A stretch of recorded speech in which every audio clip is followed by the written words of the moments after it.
Any questions before we start today? Question? I just noticed last night that the paper I selected needs to be a peer-reviewed paper. But I don't know if the paper I selected is a peer-reviewed paper. And I have already submitted my review to the user. Yeah. So the question was, how do I tell if my paper is a peer-reviewed paper? Yeah. Is that correct? Anybody know the answer to that question already? I hope that everybody knows the answer to that. We did have a lecture on this topic as well. We had a lecture and we go over the peer review process. Anybody know how to tell if it's gone through a peer review process? If the token in the publication page shows peer review, that is okay. That's a good piece of evidence. Any other answers? If it's in an academic journal? Yep, if it's published in a journal or a conference or as a book chapter. And you can see that in the coursework 1 description. It says choose a peer-reviewed research paper. And it says journal paper, conference paper, or book chapter. And it needs to also have a DOI. Oh, Yep. so A DOI all by itself is not enough.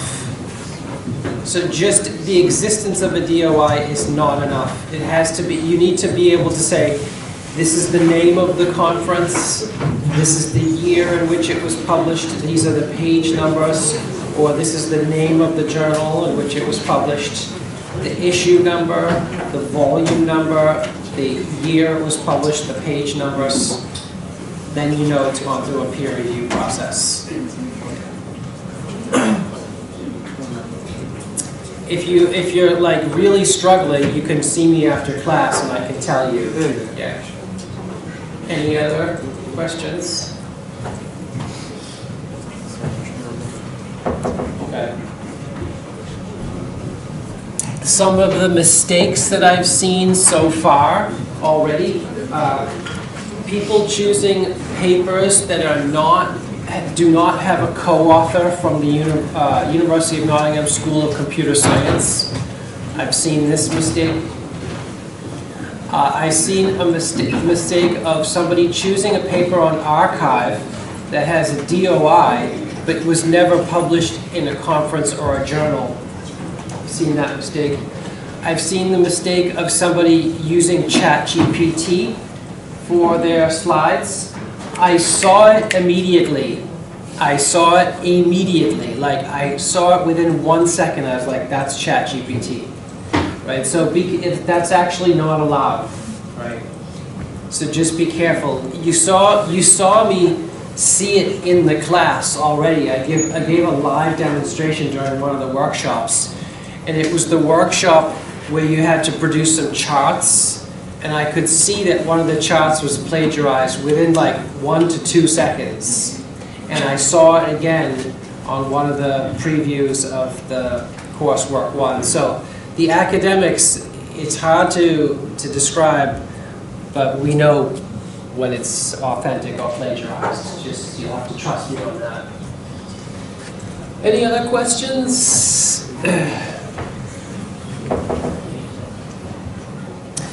One of the giveaways with the LLMs is they hallucinate a lot. So I saw a hallucination immediately. It's very, very easy to identify a hallucination. You say a hallucination or an hallucination? Anybody, any grammar experts in here? An hallucination or a? I think a hallucination. A hallucination. Any other questions? Okay, so let's talk about interviews and focus groups, 2 exciting topics. You know, interviews, in my perception of the world, in my experience, interviews and focus groups are very easy. Like, there's no technical challenge. There's no like conceptual challenge. It's just really easy on the one hand, but on the other hand, so few people do them correctly.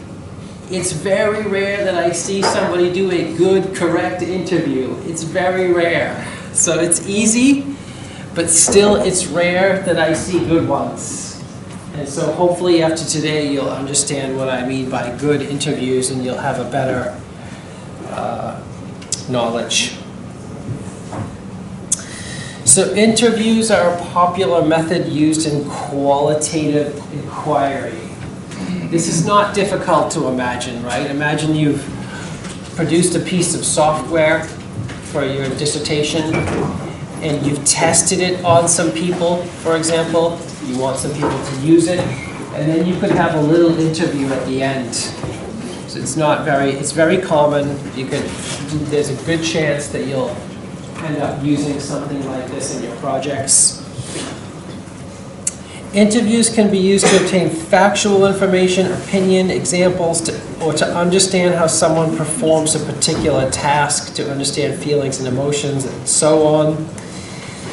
The output of an interview is usually an audio recording, which is then transcribed, encoded, and used alongside other interviews to explore a topic, to provide evidence that enables a specific question to be explored. This is the part that everybody seems to get wrong, the output.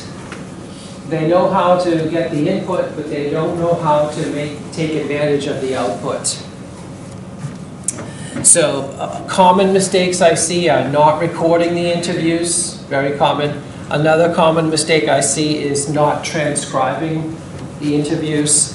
And another common mistake I see is not coding the interviews. Very, very common errors.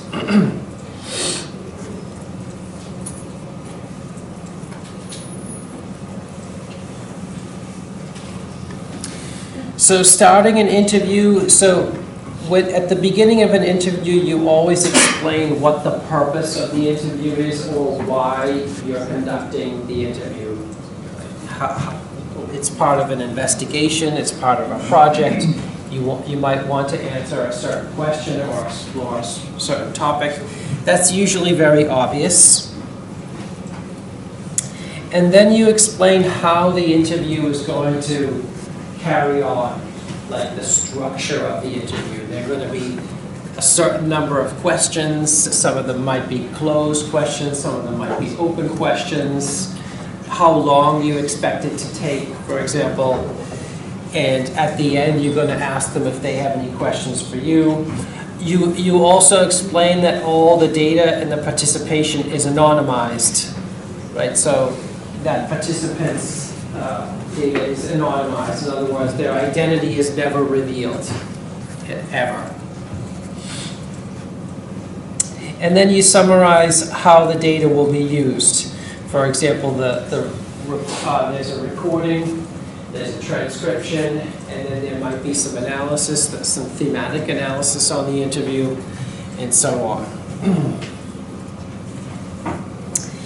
And it's good to think about how you will analyze the data before you actually conduct them. And there was some good advice in the last week's lecture. It was a long time ago. I guess for you guys, like trying to remember to last Wednesday's lecture is very difficult. I guess that's too difficult. But we gave some good advice last week about conducting these qualitative evaluation methods. And it was always conduct your qualitative methods on one or two participants first as a debugging process, as a testing process, and see how they go. So you would conduct the interview, you would record it, transcribe it, and then do the analysis of one or two before you interview however many you wanted to interview. Maybe you wanted to interview 10 or 20 people. You test it out first, the whole process. Because usually when you test out the process, you find you've got some bugs. Like, oh, a good bug with an interview is we forgot to ask them this. Like, oh, we forgot to ask them, I don't know, what their age is or something like that. So we cannot divide the participants into different age groups, or we forgot to ask them what they're studying. So we cannot categorize them.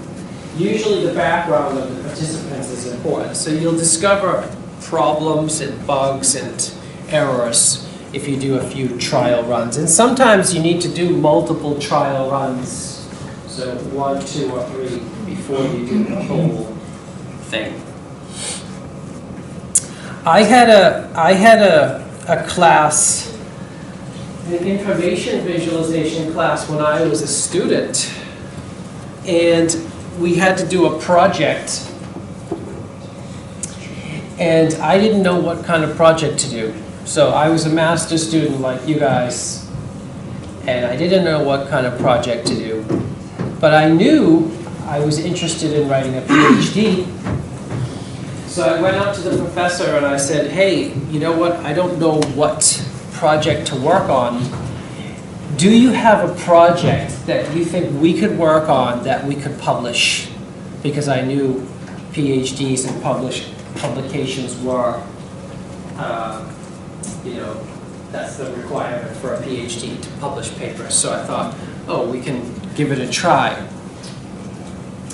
And the professor said, yeah, we can do that. I have an idea like that I think can be published. So we set up this user study, and the user study was actually using these head-mounted displays. So you put on the goggles, and then you ask people a series of questions. In this case, the display was monocular. So you saw like a virtual picture, a projection in one eye, and then the real world in the other eye. Anyways, we performed, I performed this user study with something like 20 or 30 participants. And I didn't take a class like this, unfortunately. I never took this class. And I said to the professor, oh, guess what? Like, I have the user study data for 20 participants. And he said, oh, that's really great. And then we started to analyze the data, and he said, wait a second, you're missing a condition. Like, you're missing a testing condition. And I said, really? I'm missing a testing condition? He said, yeah, you're missing one of the conditions that you should have tested for. And I said, well, we never talked about that. I didn't know we were supposed to test that condition. And he got really angry at me. He got so angry at me, his face turned red. And he said, like, you need to take a class on like how to conduct user studies, something like that. But anyways, I made that mistake of not testing 1 or 2 participants first, going through the whole process. Otherwise, we would have found that mistake in the beginning. But instead, I did the whole study.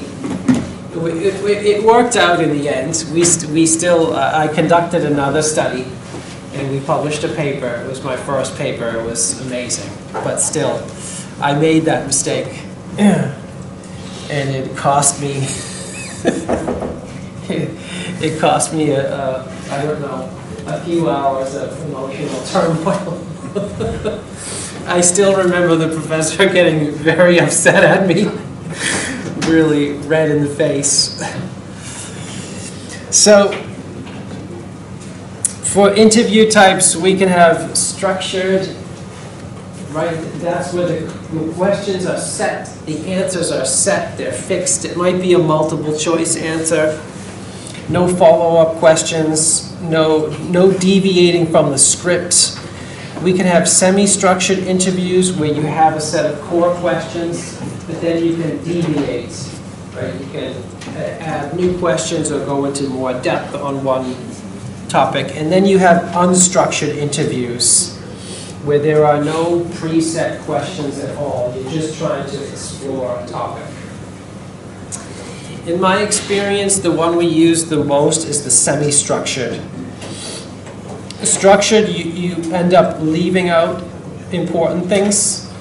Unstructured, you also end up leaving out important things. And then in the structured, In the semi-structured, you can make sure you capture the important things, but also include new topics and new points that you didn't realize were important at the beginning.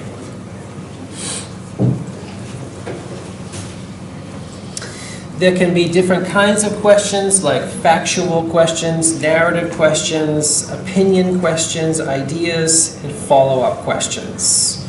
Right? That's not too surprising. I'm not going to go into too much depth on that.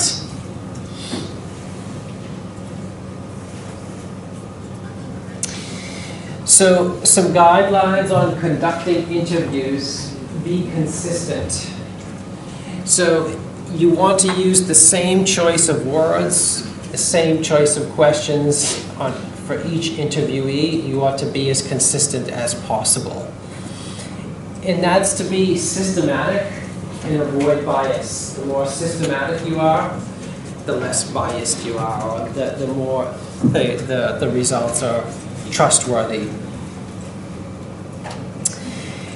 And usually you include some questions that have open-ended answers, right? Don't expect a closed answer to an opinion-based question, for example. So, for example, rather than "have you ever used augmented reality systems," you could say, "tell me about your experience of using augmented reality systems." Avoid relying on vague questions. For example, "what do you think about the software?" That's a very, very vague question, right? That's not really the one you would want to ask. If you ask poorly formed questions, you will get poorly formed answers. Like, the answer to this one might be, "I liked it," right? That's not very helpful, like, not very exciting. So here's a good one. Ask follow-up questions occasionally. How do you feel in the metaphor professors are like X? So when you ask a question, that's not a very good example, by the way. So imagine you have a poorly formed question like, "what do you like about the software?" or "what do you think about the software?" And they say, "I like it." One of the most important things in the interviews is to follow up the question with why. So you just got an answer, "I like it." And then all you have to do is wait for a second, listen, and ask, "why did you like it?" or "why do you like it?" or "what is it about it that you like?" You want to get that why question in. In my experience, this is like one of the most important parts of the interviews, is the follow-up why question. That's where all the gold is. Like, that's where all the discovery and new knowledge comes from, actually. And what usually happens in a poor interview, what usually happens is somebody will say, "what do you think about the software?" And the participant says, "I like it." And the mistake that usually happens is, "let's move on to the next question." You know, and there's the next question, like, "did you enjoy using the software?" And there's no follow-up for the why. There's no space for the why. Very, very common error, and this common error leads to very low quality interviews, low quality output. And of course, give the interviewee time.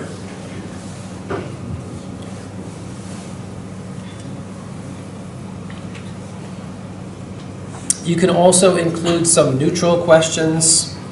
Tell me what have been good and bad points of online learning, for example. Do you agree with me that online learning has been a disaster for everyone, or something like that? Similarly, make sure that you don't bias the direction of the answer. So clearly this question is biased. Right? Why are you unhappy about this? That's a biased question. You can always include the why, right? So if you do have a question like this, why are you unhappy about this? Make sure there's a clear why response. Asking why multiple times is fine too. Why can sometimes lead people to think of a cause and effect relationship that doesn't really exist or provoke defensiveness. You mean, why did you, but it is really meant to, why on earth did you? Don't avoid why questions, but be careful about framing them. For me, the why questions are the most important. Like, that is the most important part of the interview. And why questions are, one of the big advantages of why questions is because they do elicit sometimes cause and effect relationships. You're trying to find the cause of something, the underlying reason for something happening. And why questions also lead to new hypotheses that you can test. So further experiments, more research papers, and so on. You can use neutral prompts, encouraging verbal gestures, right, to get more, solicit more information or more depth from someone. And this is a very important point. That's why it's in boldface. Ask for clarification. If they say, we did this, ask for who. And if they say it's difficult to, ask them why is it difficult. So clarification is very, very important. This is one of the common mistakes in interviews, is not asking for clarification. Somebody says something that's hard to understand, very vague, and there's no clarification. It's just move on to the next question. Very common errors in interviews.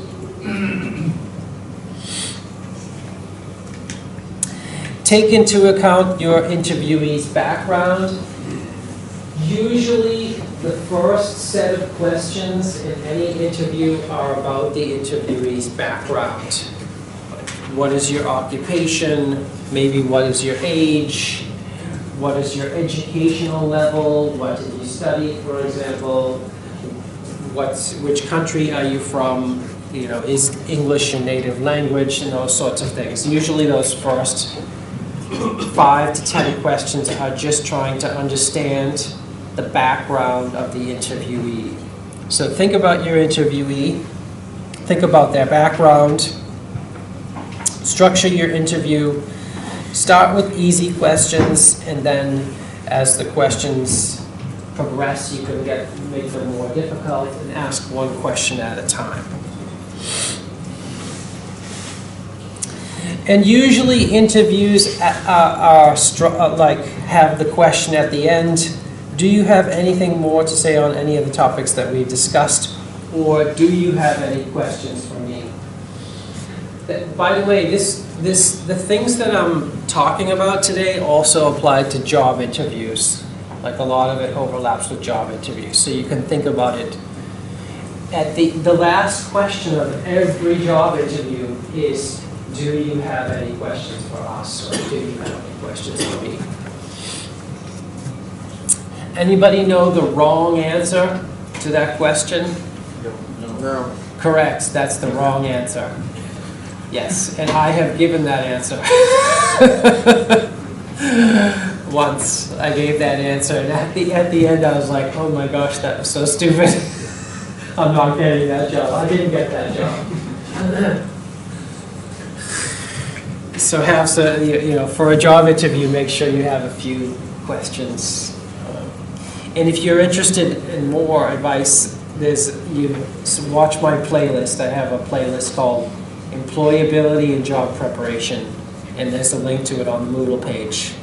And you'll see how to prepare for an interview, and in there I give some examples of questions to ask at the end of interviews.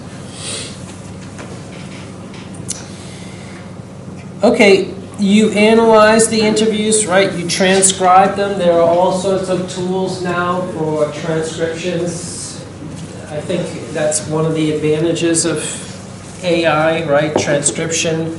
Teams does transcriptions.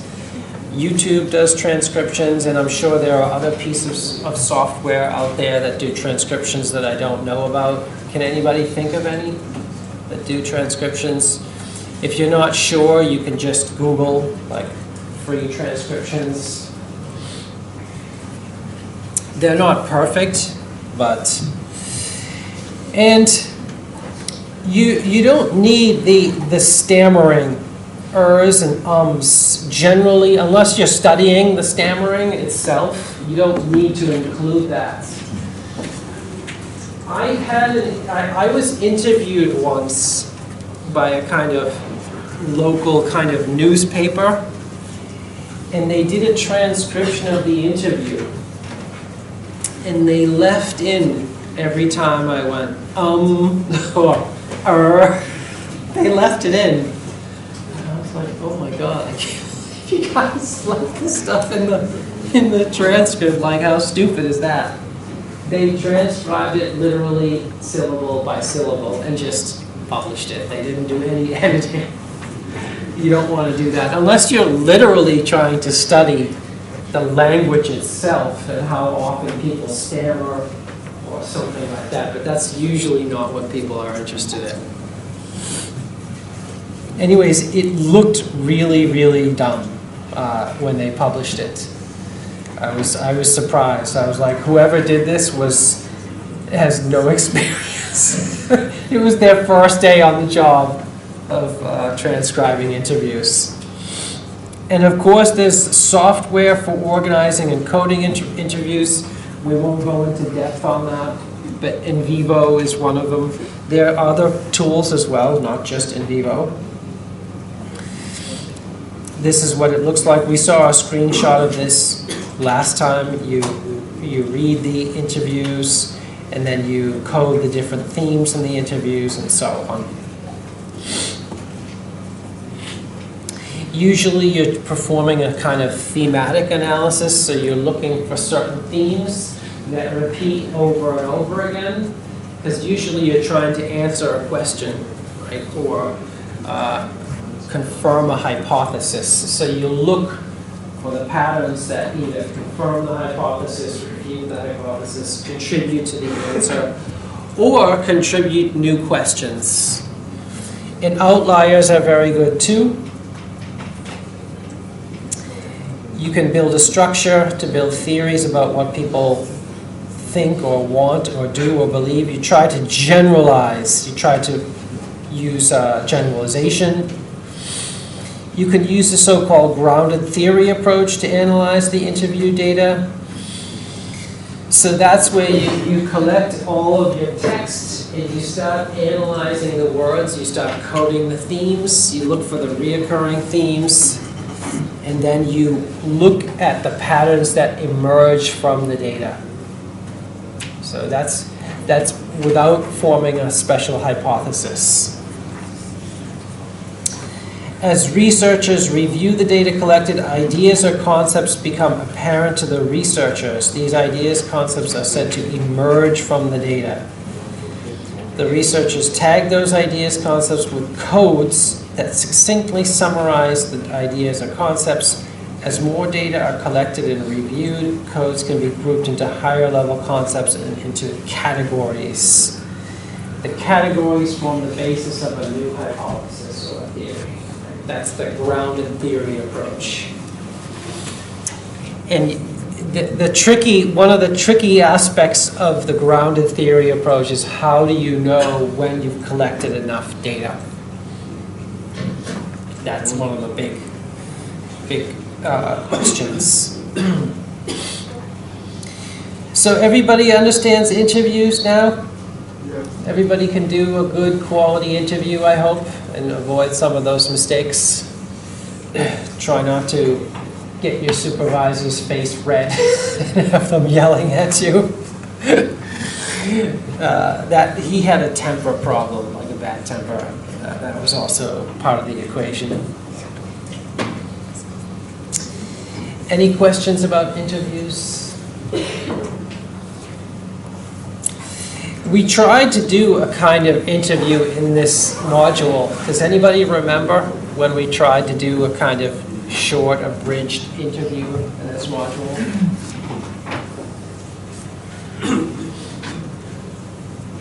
It was the first workshop. when we did the minutes of meeting. So you were all supposed to interview each other and answer a set of something like 4 or 5 questions. Anybody remember that workshop? It's too hazy, too fuzzy, too far in the past. Anyways, that was a kind of structured interview. Yeah. Very short, abridged interview.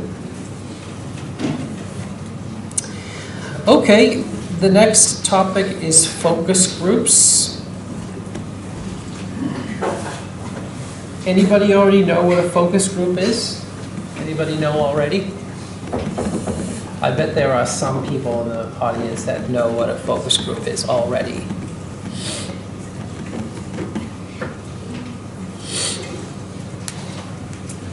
So focus groups are a collection of people, but they're a collection of special people. They all have something special in common. They share a set of characteristics, and they have some ideas, right? They usually have an area of expertise. That's what usually a focus group is. It's a collection of people, and they all have a special kind of set of knowledge. Like they all have degrees in computer science, for example, or they all have special other, they all have PhDs in medicine. That could be a good focus group, for example. And running a focus group is slightly different than an interview. You're not asking one-on-one questions necessarily, you're asking questions to a group of people or a collection of people. They're a little bit more of a discussion. They have a discussion component that interviews don't typically have. But they're facilitated and structured. So instead of you being called the interviewer, your role as an interviewer, your role changes to that of facilitator, which is not exactly the same. So the facilitator, instead of asking questions to getting individual responses, you get a specialized group of users to get a deeper, more reflective understanding. Typically, the members of a focus group have something in common, like a special expertise or skill, doctors, nurses, etc. They're very often people with a special set of experience. So they might, a focus group might be something like expert users of Excel. Right? These people all have been using Excel full-time on their job for a year or two, and now we're going to conduct a focus group study to improve Excel. Like we want to make Excel and make it even better, so we're going to conduct a workshop, a focus group workshop to understand Excel users. Right? It could be doctors, nurses, engineers, and then you try to, in some ways, you're trying to do the grounded theory approach, where you collect the individual data, they bring it together as a group, and then you find the patterns that emerge as a group. So focus groups have some sort of a purpose, just that's the same as an interview. The interview also has a purpose or a goal. So that's something they have in common. It could be a question that is where they're trying to answer, a broader topic.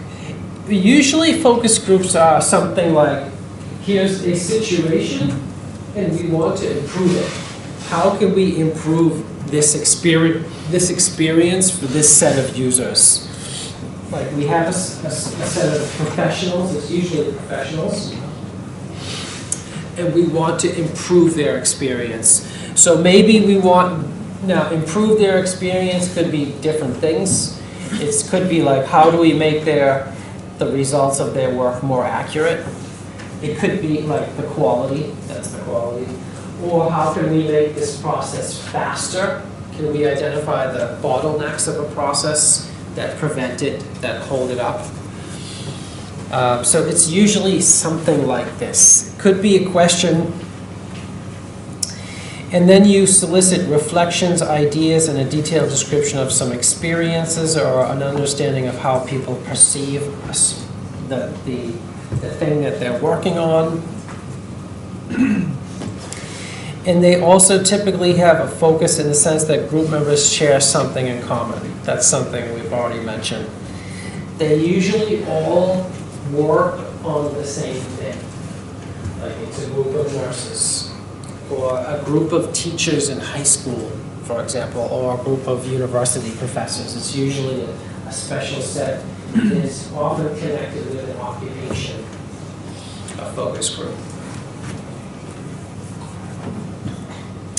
I've been in focus groups. I've gone to a few focus group workshops. Like one of them I went to it was everybody at the workshop had a special interest in rehabilitation technologies. So it's a rehabilitation technologies focus group. Right? And the goal of the focus group was to identify some of the top research challenges associated with rehabilitation technologies. So it's quite specialized, and it was a very specialized group of people. Most of the people in the room had PhDs, and they had some interest in health and rehabilitation technology, so it was quite focused. Sometimes the focus groups are in person, but they can also be online. That's not too surprising. The interviewer is now a facilitator, and the facilitator will provide some introduction, very, very similar to the interview process. For example, it's usually an agenda. And the focus groups are usually longer, a focus group session. An interview might be something like 10 to 20 minutes. Right? A focus group is usually a half day, like a few hours, 2 or 3 hours, or a full day, or 2 days, or even a week. A week is an unusual case, but I've been in focus groups that last a whole week, too. But at the beginning of a focus group session, you have a syllabus. So it's like for each hour, what are you going to do during that hour? So you have an introduction. You might have a discussion of a list of topics to discuss, and you might have a group allocation, subgroups for each topic, and so on. So there'll be a syllabus at the beginning of a focus group, an agenda that details like what happens, with how many participants, where it happens, what topics you're going to discuss, and what the outcomes are going to be. All right, so that's what this is about. And then each participant has a job, right? You're trying to solicit information from them. And usually you give them structured questions or topics to discuss and a schedule that you expect the participants to follow, right? The facilitator typically divides the focus group into subgroups depending on the size. If it's 20 people, you can't have a good discussion with 20 people. It's very difficult. So you typically subdivide that group into smaller groups of, say, 5 to 10 people, and then those 5 to 10 people can have a discussion. In our workshops here, we usually have 6, right, on Fridays. And then if you have a group of 6, it's pretty easy to have a discussion. In some ways, you could say our Friday workshops are like focus groups. That's similar to the focus group style. Questions are given to the entire focus group or subgroups, and then there's a discussion phase to discuss the answer to a question or a topic, elaborate on a topic. And then the team discusses the answer and they try to summarize the answer. So they discuss the answers for some time, maybe it's 20 minutes, and then they actually try to write a summary So as a group, we came to the following conclusions, and I tried to actually summarize the conclusions. So the session has to be structured, right? That means it has to follow a schedule. And usually there's a structure, right? Usually the focus group is broken down into smaller subgroups. And then usually each subgroup has a kind of leader. So if you choose, okay, at the end of this 20-minute discussion, who is going to summarize that discussion, the outcomes of that discussion, to the other groups, to the whole audience, right? So there's a kind of group leader or subgroup leader. And then you move, after everybody reports their findings, you move on to the next topic or question. And then you have different strategies for gathering the information. It could be post-it notes, like, what's your, I don't know, what's your favorite, what's your favorite function in Excel? You take out a post-it note, you write it down, and you collect them all together.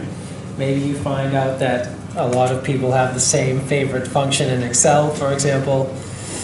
Notepads are often used, and post-it notes are very common. And this is good for getting people to write down their responses and then collect. You can collect the responses. And usually the responses are put into groups. Like, oh, there's all the people whose favorite color is green.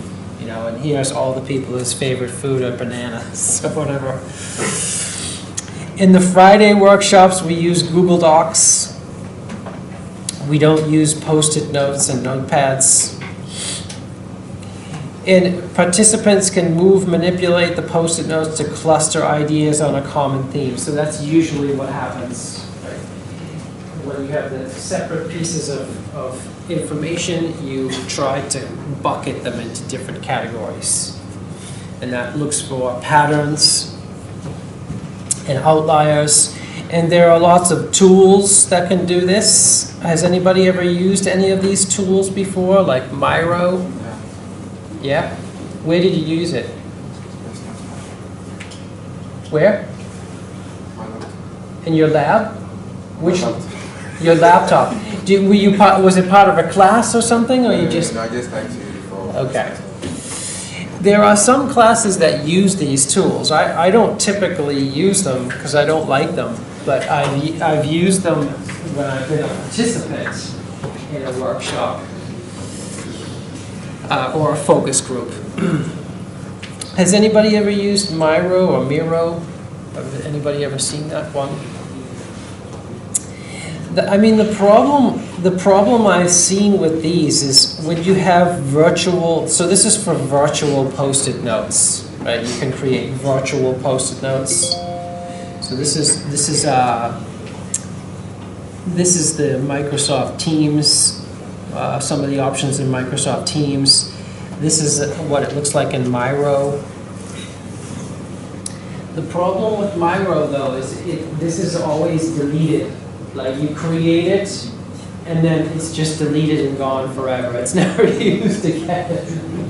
I've never seen a Miro set of notes ever used again, except at the exact time that it's being created. So that's a problem.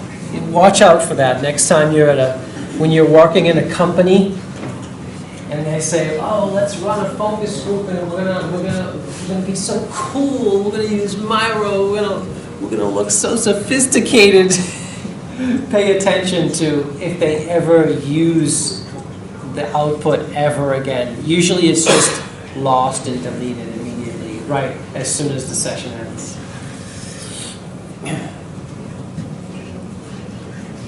Here's another example of Miro. So if you split the group into subgroups, you ask each subgroup for a leader, and that leader summarizes what you discussed and sort of the outcomes or any consensus, if there was any consensus to the discussion, or maybe there was no consensus. And this is the part that nobody ever does, never happened before. I've never seen this ever happen before. Archive or photograph postage papers. These are the primary record. Usually what happens is the facilitator, you will be the facilitator in this case, if it's for your project. You write a report that summarizes the outcomes of the focus group. So, and you can use this as evidence for your report findings.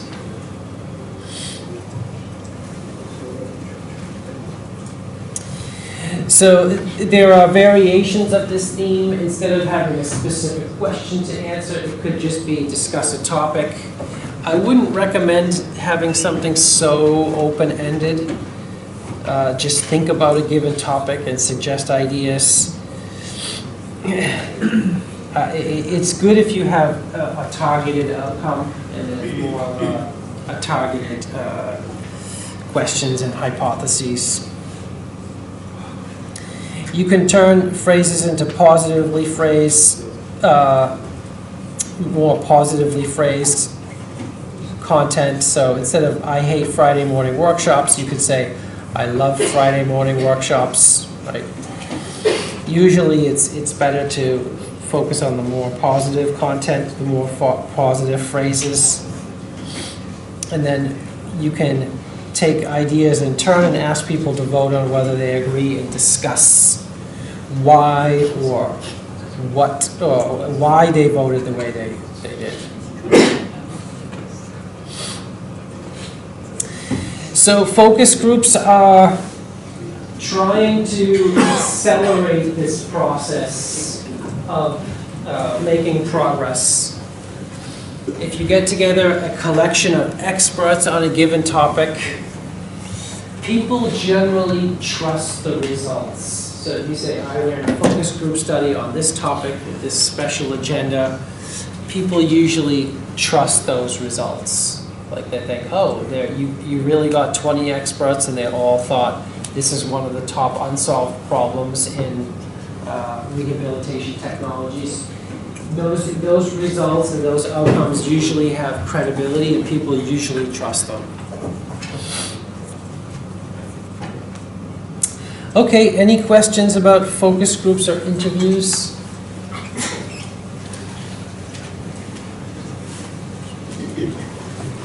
I hope that if you conduct interviews in your project or focus group that it's successful and that that this lecture helped.